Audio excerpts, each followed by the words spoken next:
जय श्री कृष्णा। राधे राधे दोस्तों आज मैं आप लोगों को लड्डू गोपाल की बिल्कुल सत्य लीला कथा सुनाऊंगी। एक ऐसी घटना जिसे सुनकर आप लोगों को एक बहुत बड़ी सीख मिलेगी। प्रत्येक महीने एक महिला के जीवन में एक ऐसा समय आता है जब वो भगवान के विग्रह को स्पर्श नहीं कर पाती है, पर जब एक महिला लड्डू गोपाल की सेवा करे और महीने के उन दिनों मासिक धर्म के दौरान उसे उनके लड्डू गोपाल उनके प्राणों से प्रिय ठाकुर जी से दूर रहना पड़े, जब वो अपने लड्डू गोपाल को ना भोग लगा पाए ना ही उन्हें स्पर्श कर पाए, तब कईयों के मन में यह भाव भी आता है कि मैं अपने लल्ला के बिना नहीं रह सकती, अपने लड्डू गोपाल से दूर नहीं रह पा रही हूँ। पर क्या ऐसी परिस्थिति के दौरान लड्डू गोपाल की सेवा करना, उन्हें स्पर्श करना उचित है?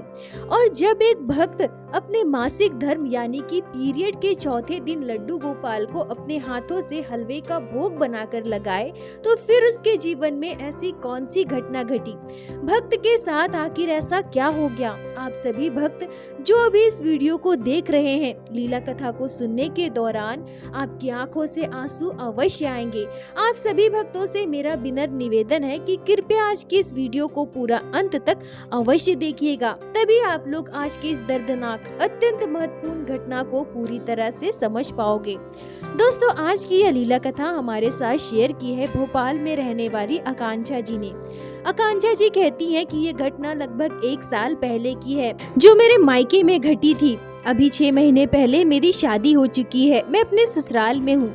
मेरे मायके में मेरे मम्मी पापा, हम 2 भाई बहन थे। मेरे पापा सरकारी नौकरी करते थे। अभी मैं कॉलेज के फाइनल ईयर में थी और मेरे भैया की पढ़ाई पूरी हो जाने के बाद एक अच्छी कंपनी में उनकी जॉब लग गई थी। घर पर भैया की शादी की बात चल रही थी। इसी बीच हमारे जीवन में एक बहुत बड़ी दुर्घटना घटती है। हमारे जीवन में एक ऐसी घटना घट गई जिसने हमारे पूरे परिवार को बिखेर कर रख दिया। हमने कभी सपने में भी नहीं सोचा था कि हमारे जीवन में अचानक से इतनी बड़ी दुखद घटना घट जाएगी। मेरी मम्मी हम सभी को छोड़कर चली गई। अचानक से उन्हें क्या हुआ, कैसे हुआ, हमें समझने तक का समय नहीं मिला और हमारे साथ इतनी बड़ी दुर्घटना घट गई। मम्मी के चले जाने के बाद ऐसा हुआ मानो हमारा पूरा परिवार सूना हो गया हो। दोनों भाई बहन मानो अनाथ हो गए हो। हंसता खेलता परिवार अचानक से बिखर गया हो। हम सभी को बहुत गहरा सदमा लगा था। मैं हमेशा रोती थी। मुझे पढ़ाई करने का, कॉलेज जाने का भी बिल्कुल मन नहीं करता था। इधर मेरे पापा अपने काम पर चले जाते थे और मेरे भैया अपने ऑफिस चले जाते थे। घर पर मैं बिल्कुल अकेली। मेरी मम्मी मुझे बहुत याद आती थी। मैंने सपने में भी नहीं सोचा था कि अचानक से यह सब कुछ हो जाएगा। और क्योंकि मेरे भैया की शादी की घर पर बात चल रही थी, तो हमारे नाते रिश्तेदार सब ने यही कहा कि अनुष की शादी करवा दीजिए। घर पर एक बहू आएगी तो माहौल अच्छा हो जाएगा। आकांक्षा जो हमेशा रोती रहती है, दुखी रहती है, घर पर अकेले पड़ी रहती है, भाभी के आ जाने के बाद उसे अच्छा लगेगा। और इसके बाद एक अच्छी सी लड़की देखकर मेरे भैया की शादी कर दी गई। मेरी भाभी तो बहुत अच्छी थी, मुझे बहुत मानती थी। घर आने के बाद उन्होंने पूरे घर को अच्छे से संभाल लिया था, पर माँ की कमी कोई भला कैसे पूरा कर सकता है। पर भाभी के आ जाने के बाद जो सूनापन हमारे घर पर था वो थोड़ा कम हो गया था। घर पर मैं अकेली रहती थी, मेरा दम घुटता था। पर अब भाभी के आने के बाद मुझे थोड़ा अच्छा लगने लगा था। कुछ ही महीनों में सब कुछ थोड़ा सामान्य हो गया और भाभी के साथ मैं घुल मिल गई थी। अब सबने मुझे समझाया कि तुम्हारे कॉलेज का आखिरी साल चल रहा है, तुम अपनी पढ़ाई पूरी कर लो। फिर मैं भी अपने कॉलेज जाने लगी। तभी मेरी भाभी एक दिन कहती है कि आकांक्षा, मैंने अपने मायके में कईयों के घर लड्डू गोपाल की सेवा होते देखा है और आजकल तो यूट्यूब पर भी मैंने वीडियो देखा है, सभी अपने घर लड्डू गोपाल की सेवा करते हैं, तो क्यों ना हम भी अपने घर लड्डू गोपाल को लेकर आए। मेरी बहुत इच्छा है कि मैं भी लड्डू गोपाल की सेवा करूं। आकांक्षा जी कहती हैं कि मेरी मम्मी पूजा पाठ करती थी। हमारे घर के मंदिर में अनेकों देवी देवताओं के चित्रपट भी थे, पर हमारे घर लड्डू गोपाल विराजित नहीं थे और ना ही हमने कभी सोचा था कि हमें कभी लड्डू गोपाल की की सेवा करनी है। पर अब जब भाभी ने लड्डू गोपाल की सेवा करने के लिए कहा तो अचानक से मेरे मन में भी जैसे भाव आ गया हो कि हाँ, हमारे घर भी लड्डू गोपाल को लेकर आते हैं। वैसे मैंने कभी किसी के घर लड्डू गोपाल की सेवा होते नहीं देखा था, पर जब भी मैं वीडियो में या फिर मंदिर में लड्डू गोपाल के श्री विग्रह को देखती थी तो मुझे लड्डू गोपाल बहुत प्यारे लगते थे। मैंने अपनी भाभी से कहा कि हाँ भाभी, आप लड्डू गोपाल को लेकर आइए। उसके बाद एक दिन जब मैं कॉलेज से घर वापस आती हूँ तो क्या देखती हूँ कि मेरी भाभी एक 5 नंबर के प्यारे से लड्डू गोपाल के श्री विग्रह को लेकर आई है। लड्डू गोपाल के लिए ढेर सारी पोशाक, उनके श्रृंगार का सामान, लड्डू गोपाल की जरूरत की सारी चीजें भी लेकर आई है। आकांक्षा जी कहती हैं कि उस दिन मैंने पहली बार लड्डू गोपाल को इतने करीब से देखा था। लड्डू गोपाल को देखकर मैं बहुत खुश हो गई थी। लड्डू गोपाल एक प्लास्टिक के पन्नी में मोड़ कर रखे हुए थे। मैंने लड्डू गोपाल को बाहर निकाला, तभी भाभी कहती है कि कल हम लड्डू गोपाल को घर के मंदिर में विराजित करेंगे। और अगले दिन भाभी ने लड्डू गोपाल को पंचामृत से स्नान करवाया, सुंदर पोशाक धारण करवाया, लड्डू गोपाल का सुंदर श्रृंगार कर हमारे घर के मंदिर में विराजित कर उनकी सेवा करने लगी। आकांक्षा जी कहती हैं कि लड्डू गोपाल की सेवा तो मेरी भाभी कर रही थी, पर धीरे धीरे मुझे लड्डू गोपाल से इतना लगाव हो गया। लड्डू गोपाल मुझे बहुत प्यारे लगने लगे। मैं जब भी सुबह उठती थी तो सबसे पहले घर के मंदिर में जाकर लड्डू गोपाल के दर्शन करती थी। कॉलेज जाने से पहले भी लड्डू गोपाल से बातें करती थी और कॉलेज से घर वापस आकर मैं सीधा घर के मंदिर में जाकर लड्डू गोपाल से ढेरों बातें किया करती थी। पर मेरा ऐसा करना शायद मेरी भाभी को कहीं न कहीं अच्छा नहीं लगने लगा था। पहले पहले तो मेरी भाभी मुझे कभी भी लड्डू गोपाल के पास जाने से, उनसे बातें करने से, उनसे लाड लड़ाने से नहीं रोकती थी। पर कुछ समय के बाद जब मेरे भैया पापा कहने लगे कि अरे आकांक्षा, तुम लड्डू गोपाल से कितना प्रेम करने लगी हो। भैया ने एक दिन यह भी कह दिया कि ऐसा लगता है कि तुम्हारी भाभी लड्डू गोपाल को नहीं, तुम लड्डू गोपाल को लेकर आई हो। तुम्हारी भाभी तो सेवा पूजा करती है, पर मुझे लगता है कि तुम जितना प्रेम लड्डू गोपाल से करती हो ना, उतना शायद तुम्हारी भाभी भी नहीं करती है। आकांक्षा जी कहती है कि जब सब मेरे बारे में ऐसा कहने लगे तो मेरी भाभी को कहीं न कहीं जलन होने लगा था। मेरी भाभी बात बात पर मुझे कह भी देती थी कि इतना क्यों लड्डू गोपाल के पीछे पड़ी रहती हो, जाओ अपना काम करो, उन्हें आराम करने दो। भाभी मुझे डांटती भी थी, फटकारती भी थी, पर फिर भी क्योंकि मुझे लड्डू गोपाल से इतना प्रेम हो गया था, मैं उनसे दूर रह ही नहीं पाती थी। मैं खुद को लड्डू गोपाल के पास जाने से रोक ही नहीं पाती थी। भाभी मुझे कुछ भी कहे, कितना भी डांटे, पर मैं लड्डू गोपाल के पास ही रहती थी। पर मेरी भाभी को जलन होता था। उन्हें यह लगता था कि लड्डू गोपाल को वो घर लेकर आई है तो लड्डू गोपाल उनके हैं। मैं उनके लड्डू गोपाल पर इतना हक क्यों जता रही हूँ, क्यों उनसे इतना लाड लड़ा रही हूँ। और सबसे बड़ी बात, घर पर भैया पापा सभी कहते थे कि आकांक्षा लड्डू गोपाल से बहुत प्रेम करती है, लड्डू गोपाल का बहुत ध्यान रखती है।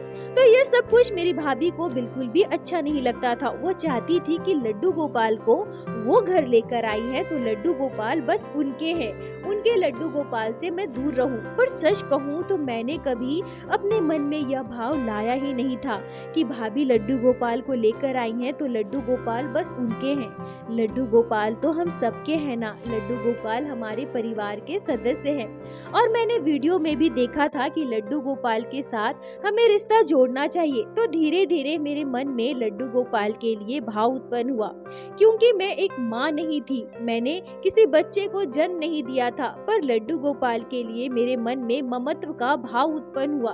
मुझे ऐसा लगता था मानो लड्डू गोपाल छोटे से बच्चे हैं, मैं बाल गोपाल का बच्चे की तरह ध्यान रखना चाहती थी। पर मेरी भाभी मुझे बहुत रोक टोक करने लगी थी, लड्डू गोपाल से मुझे हमेशा दूर रखना चाहती थी। पहले जब मेरी भाभी पीरियड में होती थी, उनका मासिक धर्म चलता था, तो मेरी भाभी मुझसे लड्डू गोपाल की सेवा करवाती थी। पर अब उनका पीरियड यानी कि मासिक धर्म के दौरान भी मुझे लड्डू गोपाल की सेवा करने नहीं देती थी।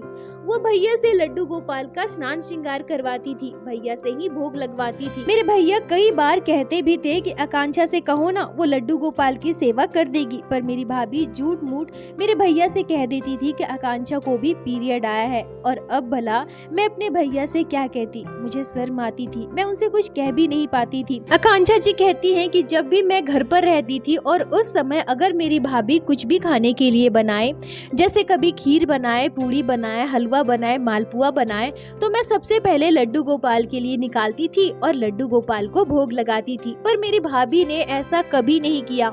ऐसा कई बार हुआ है कि मैं कॉलेज गई और उसके बाद भाभी ने कुछ बनाया हो तो मेरी भाभी कभी लड्डू गोपाल को उसका भोग नहीं लगाती थी, बस घर के बाहर के फल मिठाइयों का ही भोग लगाया करती थी। हमारे घर में कभी प्याज लहसुन भी नहीं बनता था, घर में कभी मांसाहार नहीं बना, हम में से कोई भी मांसाहार नहीं करता था, पर इसके बावजूद भाभी कभी भी लड्डू गोपाल को घर के बने हुए भोजन का भोग नहीं लगाती थी। और अब क्योंकि लड्डू गोपाल के पास जाने से मेरी भाभी मुझे रोक टोक करती थी, घर पर कुछ अच्छा पकवान भी बने तो भाभी उसका ना ही भोग लगाती थी ना ही मुझे लगाने देती थी। एक दिन हमारे घर पकौड़े बन रहे थे, मैंने भाभी से सबके सामने कह दिया, भाभी आप पहले लड्डू गोपाल को भोग लगा दो ना, फिर हम सभी पकोड़े खाएंगे। पर मेरी भाभी ने सबके सामने फिर से मुझे डांट दिया। तब मेरे भैया ने मेरा पक्ष लेते हुए भाभी से कहा कि उसने ऐसी कौन सी गलत बात कर दी जो तुम उसे डांट रही हो। आकांक्षा पहले लड्डू गोपाल को भोग लगाती थी ना, तभी हम लोग खाते थे, यह मैंने भी देखा है। और अगर तुम्हारे पास समय नहीं है तो आकांक्षा से कहो ना, वो भोग लगा देगी, पर तुम इतना हमेशा इसे डांटती क्यों रहती हो। अब जब भैया ने सबके सामने मेरा पक्ष लेते हुए भाभी को इतना सब कुछ सुना दिया तो भाभी गुस्से से आग बबूला हो गई। तभी मेरे भैया मुझसे कहते हैं कि आकांक्षा, मुझे नहीं पता तुम में और तुम्हारी भाभी के बीच में क्या हुआ है, पर जैसे तुम पहले लड्डू गोपाल को भोग लगाती थी ना, तुम वैसे ही लगाया करो। आकांक्षा जी कहती है कि मैं बहुत खुश हो गई और उसी समय खुशी से दौड़ते हुए किचन में गई और पकौड़े लेकर लड्डू गोपाल को भोग लगा दी। अब मैं पहले की तरह कुछ भी खाती थी तो लड्डू गोपाल को भोग लगाती थी। घर पर कुछ भी अच्छा बने तो लड्डू गोपाल को भोग लगाने के बाद ही हम सब लोग खाया करते थे। तभी कुछ दिनों के बाद मेरा मासिक धर्म शुरू होता है। मुझे यह तो पता था कि मासिक धर्म के दौरान लड्डू गोपाल को स्पर्श नहीं करते। मैं YouTube पर सर्च करके वीडियो देखने लगी कि पीरियड यानी कि मासिक धर्म के कितने दिनों के बाद हम लड्डू गोपाल को स्पर्श कर सकते हैं। मुझे कई वीडियो मिला जिसमें यह बताया गया कि मासिक धर्म के 3 दिनों तक हम लड्डू गोपाल को स्पर्श नहीं कर सकते हैं, उसके बाद हम बाल गोपाल की सेवा कर सकते हैं। अब मैं इंतजार करने लगी कि कब मेरा 3 दिन पूरा हो और मैं लड्डू गोपाल को भोग लगा सकूं। इस दौरान मेरी भाभी ने कभी पूरी बनाया तो कभी आइसक्रीम बनाया, पर लड्डू गोपाल को भोग नहीं लगाया। मेरा मन बहुत कचोटता था, आंखों से आंसू आ जाते थे और मैं वो खाती भी नहीं थी। मेरी भाभी को मेरा ऐसा करना नौटंकी लगता था, उन्हें लगता था कि मैं दिखावा कर रही हूँ। पर सच कहूँ तो मैं किसी के आगे न रोती थी, न ही किसी से कुछ कहती थी, अंदर ही अंदर घुटते रहती थी। तभी मेरा मासिक धर्म यानी कि पीरियड के चौथे दिन, रविवार का दिन, मेरे पापा भैया सभी घर पर ही थे। मैं सुबह उठी तो देखती हूँ कि भाभी किचन में हलवा बना रही है, पापा बाजार सब्जियाँ लेने गए और भैया हॉल में बैठकर टीवी देख रहे हैं। मैं सीधा स्नान करने चली गई और जब मैं स्नान करके बाहर आती हूँ तब देखती हूँ कि भैया हलवा खाकर ऊपर वाले कमरे में अपने ऑफिस का बचा हुआ काम करने चले गए हैं और भाभी बैठकर हलवा खा रही है। अब भाभी को बैठकर हलवा खाते देख मैं एकदम से चौंक गई। मैंने भाभी से कहा कि भाभी, लड्डू गोपाल को आपने हलवे का भोग नहीं लगाया है ना, कम से कम रख देती ना, मैं लड्डू गोपाल को भोग लगा देती। तभी मेरी भाभी गुस्से में मुझसे कहती है कि तुम्हारा पीरियड चल रहा है, तुम्हें नहीं पता पीरियड के दौरान लड्डू गोपाल को स्पर्श नहीं करते हैं। तब मैंने अपनी भाभी से कहा, नहीं नहीं भाभी, आज चौथा दिन है और लड्डू गोपाल को मैं चौथे दिन स्पर्श कर सकती हूँ। मेरी भाभी गुस्से में फिर से मुझसे कहती है कि नहीं कर सकती हो तुम लड्डू गोपाल को स्पर्श, और चुपचाप जाकर हलवा खाओ, नहीं तो मुझसे बहस मत करो। आकांक्षा जी कहती हैं कि मुझे बहुत बुरा लगा और साथ ही साथ मुझे बहुत गुस्सा भी आया। मैंने अपनी भाभी से कह दिया कि मुझे नहीं खाना आपका हलवा। तब मेरी भाभी गुस्से में किचन जाती है और किचन में उन्होंने जो कटोरी में मेरे लिए हलवा रखा था उसे उठाकर लेकर आती है और कहती है कि तुम्हें नहीं खाना ना हलवा, ठीक है मत खाओ। ऐसा कहकर वो सारा हलवा डस्टबिन में डाल देती है। अब मुझे बहुत बुरा लगने लगा था, मेरी आंखों से आंसू आ गए। मैं अपने कमरे में चली गई और वहाँ जाकर खूब रोने लगी। मैं रोते रोते अपने कमरे में जाकर लेट गई थी और मेरी आंख लग गई। तभी मुझे अचानक ऐसा महसूस हुआ जैसे मेरे लड्डू गोपाल हलवा खाना चाहते हो। मेरे लड्डू गोपाल मुझसे कह रहे हो मुझे हलवा खिलाओ ना, मुझे हलवा खाना है, मुझे तुम्हारे हाथों से बने हुए हलवे का भोग लगाना है। उठो ना उठो, मेरे लिए हलवा बना दो, मुझे हलवे का भोग लगाओ। आकांक्षा जी कहती हैं कि उसी समय मेरी आंख खुल जाती है। मैं अब भी रो रही थी, मेरी आंखों में आंसू आ रहे थे। मैंने देखा कि मेरी भाभी अपने कमरे में टीवी देख रही है। तब मैं किचन में गई और किचन में जाकर मैंने अपने हाथों से हलवा बनाया और मैं लड्डू गोपाल को हलवे का भोग लगाने लगी। तभी मेरी भाभी मुझे लड्डू गोपाल को भोग लगाते हुए देख लेती है और वह गुस्से से आग बबूला हो जाती है, चिल्लाने लगती है, मुझ पर बहुत गुस्सा करने लगती है, मुझे डांटने लगती है। भाभी के चीखने चिल्लाने की आवाज सुनकर भैया भी ऊपर वाले कमरे से नीचे आते हैं और तभी संयोग देखिए पापा भी बाजार से घर आ जाते हैं और सबके सामने मेरी भाभी मेरा बहुत अपमान करती है, मुझे बहुत भला बुरा कहती है। और मुझे सबसे बुरा तो तब लगता है जब मेरी भाभी सबके सामने बार बार मुझसे यह कहती है कि यह लड़की मासिक धर्म में है, इसका पीरियड चल रहा है और इस अवस्था में इसने लड्डू गोपाल को स्पर्श किया है, मेरे लड्डू गोपाल को अशुद्ध कर दिया। मेरे पापा मेरे भैया सबके सामने जब मेरी भाभी बार बार यह कह रही थी कि यह लड़की मासिक धर्म में है और मासिक धर्म के दौरान इसने अपने हाथों से हलवा बनाकर लड्डू गोपाल को भोग लगाया, लड्डू गोपाल को स्पर्श किया, मेरे लड्डू गोपाल को इसने अशुद्ध कर दिया, तो मुझे बहुत बुरा लग रहा था, मुझे बहुत शर्म आ रही थी। मैं अपनी नजरें झुका ली और लगातार रोए जा रही थी। मेरी भाभी ने सबके सामने मुझसे यह भी कह दिया कि आज के बाद तुम कभी भी मेरे लड्डू गोपाल को स्पर्श नहीं करोगी, लड्डू गोपाल को मैं लेकर आई हूँ, इनकी सेवा मैं करती हूँ, तो तुम मेरे लड्डू गोपाल से दूर रहोगी। आकांक्षा जी कहती है कि मुझे बहुत अपमानित किया गया और तभी हमारे जीवन में घटती है एक दर्दनाक घटना। दरअसल मेरी भाभी 4 महीने की गर्भवती थी। जब मेरी भाभी मुझ पर चीख रही थी, चिल्ला रही थी, मुझ पर गुस्सा कर रही थी, तो अचानक से उनके पेट में तेज दर्द होता है। जल्दी से उन्हें अस्पताल में भर्ती कराया गया तो हमें पता चलता है उस दुखद घटना के बारे में। हमें पता चला कि मेरी भाभी का मिसकैरेज यानी कि गर्भपात हो गया। मेरी भाभी के पेट में पल रहा बच्चा अब इस दुनिया में नहीं रहा। आकांक्षा जी कहती हैं कि इस घटना से हमारा पूरा परिवार बेहद आहत हुआ था, पर मैंने कभी सपने में भी नहीं सोचा था कि इन सब का जिम्मेदार मुझे बनाया जाएगा, इसका दोष मुझे दिया जाएगा। मेरी भाभी अस्पताल से घर वापस आई और रोते हुए सबके सामने कहने लगी कि ये सब कुछ आकांक्षा की वजह से हुआ है। आकांक्षा ने मासिक धर्म में अपने पीरियड के दौरान मेरे लड्डू गोपाल को स्पर्श किया, उन्हें अशुद्ध कर दिया और क्योंकि लड्डू गोपाल को मैं घर लेकर आई थी, लड्डू गोपाल मेरे ठाकुर है, मैं अपने बाल गोपाल का ध्यान न रख पाई, इसलिए लड्डू गोपाल ने मुझे इतनी बड़ी सजा दे दी। सब आकांक्षा की वजह से, सब आकांक्षा की वजह से। आकांक्षा ने मासिक धर्म में अपने हाथों से हलवा बनाकर लड्डू गोपाल को भोग लगाया। इसे बहुत शौक था ना अपने आप को भक्त साबित करने का, बन गई भक्त, कर दिया अपने मन का और मेरा बच्चा तो चला गया। मेरा बच्चा तुमने छीन लिया आकांक्षा, मेरा बच्चा इस दुनिया से चला गया। आकांक्षा की वजह से लड्डू गोपाल ने मेरे बच्चे को मुझसे दूर कर दिया। मेरे लड्डू गोपाल को आकांक्षा ने अशुद्ध किया था, मेरे कान्हा ने मुझे इसकी सजा दी है। यह कहकर मेरी भाभी खूब रो रही थी। मेरी भाभी के मायके वाले भी आए थे और सभी मुझे ही डांट रहे थे। आकांक्षा जी कहती हैं कि इतना ही नहीं, उस दिन मेरे भैया ने भी मुझे गलत समझा, मेरे भैया ने भी मुझे बहुत डांटा। पर क्या सच में मैंने इतना बड़ा पाप किया है? क्या सच में मेरी वजह से मेरी भाभी के साथ ये सब कुछ हुआ है? मैं रोते हुए बार बार सबसे कह रही थी कि ऐसा नहीं है, मेरे लड्डू गोपाल ऐसा नहीं कर सकते हैं, लड्डू गोपाल कभी भी किसी के साथ साथ बुरा नहीं कर सकते हैं। ये सब तो हमारे कर्मों का फल होता है। मेरी वजह से कुछ भी नहीं हुआ है। पर कोई मेरी बात सुनने को तैयार ही नहीं था। मैं लगातार रो रही थी, सबके सामने बार बार गिड़गिड़ा रही थी और एक साथ सारे लोग मुझे डांट रहे थे। पर मेरे पापा को बहुत बुरा लग रहा था। मेरे पापा मुझे कमरे में लेकर गए और मुझे समझाते हुए कहने लगे, बेटा मुझे पता है इन सब में तुम्हारी कोई गलती नहीं है, पर हाँ अगर तुम्हारी भाभी नहीं चाहती कि तुम उनके लड्डू गोपाल की सेवा करो तो तुम उनके लड्डू गोपाल से दूर रहना और आज के बाद तुम कभी भी लड्डू गोपाल को स्पर्श नहीं करोगी। मेरी बात मान लो बेटा।